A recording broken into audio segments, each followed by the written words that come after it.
नमस्कार दोस्तों, मैं हेमलता गंगाधर गोड़ियाले आप सभी का हमारे YouTube channel Hemlata blogs HG में स्वागत करते हैं। तो देखिए क्या कर रहे हैं। हम लोग गए हुए थे 4-5 दिन के लिए बाहर और वहाँ से आने के बाद हमारे बेचारे पेड़ पौधे हो गए थे बेजान, क्योंकि उमस और गर्मी की वजह से सारे पेड़ हमारे बेकार हो चुके थे। और जब आकर हमने देखा तो रहा नहीं गया पतिदेव से और सुबह ही पानी डालने पहुंच गए, क्योंकि नाइट ही हम आए थे। और जाकर देखा तो हमारा ये मस्क मेलन है, देखिए पूरी तरीके से पक चुका था। अगर इसमें पानी डलता रहता ना तो थोड़ा सा और साइज बड़ा हो सकता था, लेकिन कोई बात नहीं, केयरिंग करना बहुत ज़रूरी है। तो पेड़ पौधों के लिए भी देख रेख बहुत ज़रूरी है। इन्हें बच्चों की तरह ही ट्रीट किया जाता है, तभी ये आपको फल फूल या सब्जियां देते हैं। तो देखिए पानी ना मिलने की वजह से बेचारे हो गए थे बेजान। और सुबह सुबह ही हम लोग पानी देने पहुंच गए, क्योंकि पेड़ों के लिए ये बहुत ज़्यादा ज़रूरी है, क्योंकि उमस भरा हो रहा था माहौल। और देखिए मस्क मेलन कितना प्यारा आया है। सीजन हमारा जा चुका है, लेकिन ऐसे ही बीज डाल दिए थे हमारे पतिदेव ने। और देखिए इतने अच्छे फल जब मिलते हैं ना तो मन को खुशी होती है। खाने से ज़्यादा ना लगे हुए ये बहुत अच्छे लगते हैं। तो देखिए अभी हमारे घर में चल रहा है काम भी, और ये सारी चीज़ें बंद पड़ी हुई थी। और जब हम घर लौटे ना तो ये हमारे सारे पेड़ पौधे मुरझाए हुए थे। किसी ने आकर देखा भी नहीं, तो किसी से कह भी नहीं सकते भाई चीज़ें आपकी हैं तो देख रेख भी आपको ही करनी है।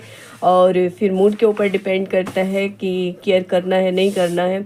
लेकिन हमारे इन पेड़ पौधों की हो गई थी बेजान, या कह दें कि हमारे ना रहने से ये हो जाते हैं उदास। तो चलिए अब देखते हैं इनके करते हैं केयरिंग। ये हमारी बेलपत्री और ये रहा सीताफल का पेड़, अभी इसमें फूल आ रहे हैं। और गमले में ही ये छोटे छोटे पेड़ हमने लगा रखे हैं। हमारी कोशिश रहती है कि सबसे पहली प्राथमिकता होती है कि हरियाली, और कुछ मिले ना मिले लेकिन इस तरह का एटमॉस्फेयर रहना चाहिए। जब आप सुबह उठते हैं और इसकी ताजगी भरी पत्तियों को देखते हैं, हरा भरा देखते हैं, फूल फल देखते हैं ना, तो मन अच्छा हो जाता है। और देखिए बादल बहुत हो रहे हैं, लेकिन उमस इतनी ज़्यादा है जिसकी वजह से, गर्मी की वजह से सारे पेड़ मुरझा चुके हैं। 1-2 दिन तो बिना पानी के चल सकता है, लेकिन 4-5 दिन अगर पानी ना मिले ना तो ये बेजान से हो जाते हैं। तो देखिए सारा कुछ ऐसा अस्त व्यस्त पड़ा हुआ है। और लेकिन सबसे पहले केयरिंग करनी पड़ती है पेड़ पौधों की। तो बड़े पौधों को कोई फ़र्क नहीं पड़ता है, जैसे अनार के पौधों को कोई भी फ़र्क नहीं पड़ा। ये पेड़ स्वस्थ है, जैसा था जैसा हम छोड़ के गए थे वैसा ही है। लेकिन जो बाकी जो गमले में होते हैं ना, तो मिट्टी जब सूख जाती है ना तो बहुत ज़्यादा इफ़ेक्ट पड़ता है पेड़ पौधों पर।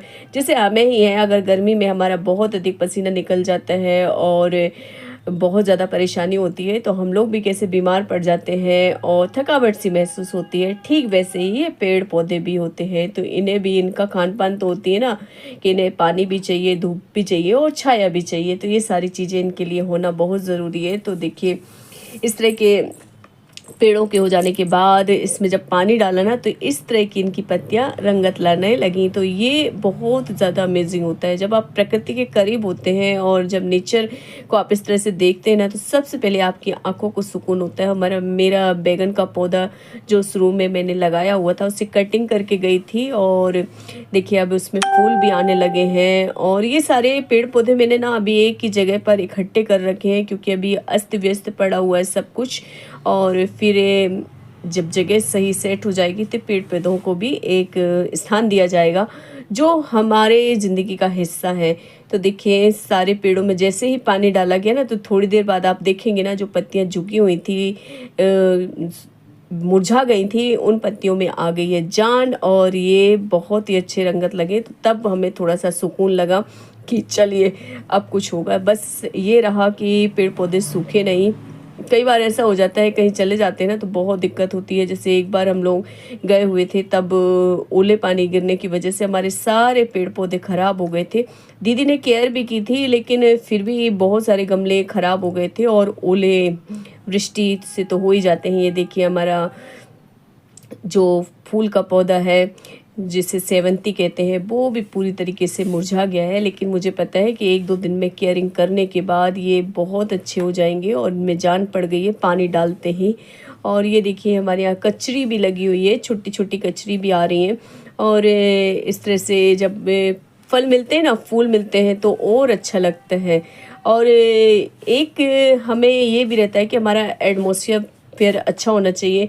जब सुबह आप उठते हैं और प्रकृति से जुड़ते हैं तो आपकी आँखों को सुकून मिलता है और आप तनाव रहित रहते हैं। जब छोटी-छोटी गार्डनिंग आप करते हैं ना घर के अंदर ही, तो उसमें भी आपको अच्छी फीलिंग आती है। तो ये देखिए, ये जो मेरा 5 प्रकार से 5 यानी कली निकलती है इसमें गुड़हल की, और ये मैं लाई थी अपने भाई के घर से अजयगढ़ जब मैं गई थी, तब वहाँ से लाई थी। और अब इसमें भर-भर के फूल आ रहे हैं। पहले ना बहुत ज़्यादा मुझे मेहनत करना पड़ी इस पौधे के लिए क्योंकि इसमें फूल नहीं आ रहे थे।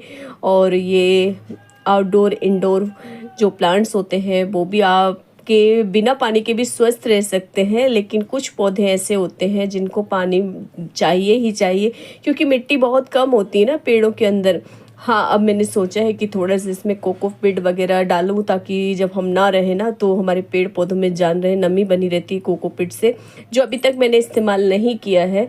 और अभी जो हमारी नेचुरल वाली मिट्टी है ना सिर्फ वही डालती हूँ, कोई ऐसा इसमें फर्टिलाइज़र नहीं इस्तेमाल करते हैं। लेकिन अब तो हमने इस बार तय किया है कि कोकोपीट का इस्तेमाल करेंगे ताकि जैसे 4-5 दिन अगर पेड़ पौधों को पानी नहीं भी मिलता है तो कोकोपीट से क्या होता है, नमी बनी रहती है।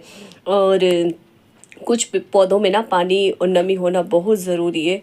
तो वैसे मैं जो खाद इस्तेमाल करती हूँ घर की फ्रूट्स या वेजिटेबल्स के जो छिलके होते हैं वही रेडी करती हूँ और वही डालती हूँ, साथ ही गोबर का खाद। और ये देखिए हमारे एलिफेंट फुट जिसे सूरन भी कहा जाता है, इन दिनों बहुत अच्छा स्वस्थ हो गया है। ये ऐसा है कि इसमें अगर ज़रा सा कंद है तो आपका ये अंदर ही अंदर फैलता रहता है। ज़मीन के अंदर का है तो बहुत ही ज़्यादा होता है और इसकी ज़्यादा केयर नहीं करना पड़ती। लेकिन कुछ पेड़ पौधे ऐसे होते हैं ना जिनके लिए पानी बहुत ज़रूरी है और सीधे धूप में होने की वजह से ना मिट्टी बहुत जल्दी सूख जाती है। तो मिट्टी के लिए आपको थोड़ा सा सॉफ्ट बनाने के लिए कोकोपीट का इस्तेमाल करना बहुत ज़रूरी है, जो मैंने अभी तक नहीं किया है। लेकिन आप सोच रहे हैं कि इतना मेहनत कर ही रहे हैं, इनकी केयरिंग के लिए ज़रूरी है क्योंकि अक्सर बाहर कहीं ना कहीं जाना होता है और फिर पेड़ पौधों में देख रेख ना होने की वजह से वो सूख जाते हैं। और कुछ 2-3 बैगन के पौधे मैंने लगा रखे हैं तो देखिए इतने स्वस्थ हो गए हैं, अब फूल भी आने लगे हैं। और केयरिंग तो करना बनती है ना कि इनकी अगर केयरिंग करेंगे तभी तो आपको एक अच्छा सा एटमॉस्फेयर मिलेगा। तो इस तरह का है मेरा ये छोटा सा गार्डन जो अस्त व्यस्त है लेकिन व्यवस्थित करना हमारी जिम्मेदारी है। तो ये हमें फूल फल सब्जियां तो देते ही हैं, लेकिन एक हमारा जो आसपास का वातावरण है ना उस वायु को भी शुद्ध करते हैं, इसलिए भी इनकी केयरिंग ज़रूरी है। छोटी सी भी जगह है अगर आपके पास तो आप पेड़ पौधे ज़रूर लगाइए।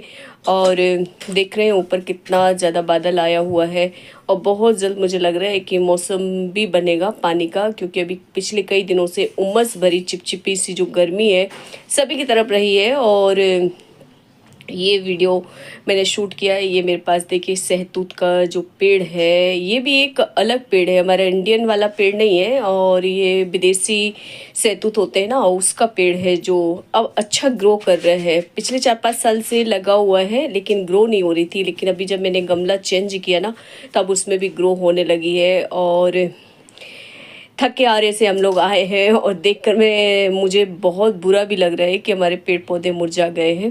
तो चलिए कोई बात नहीं, ये सब ठीक हो जाएगा। Thanks for watching, video share करें।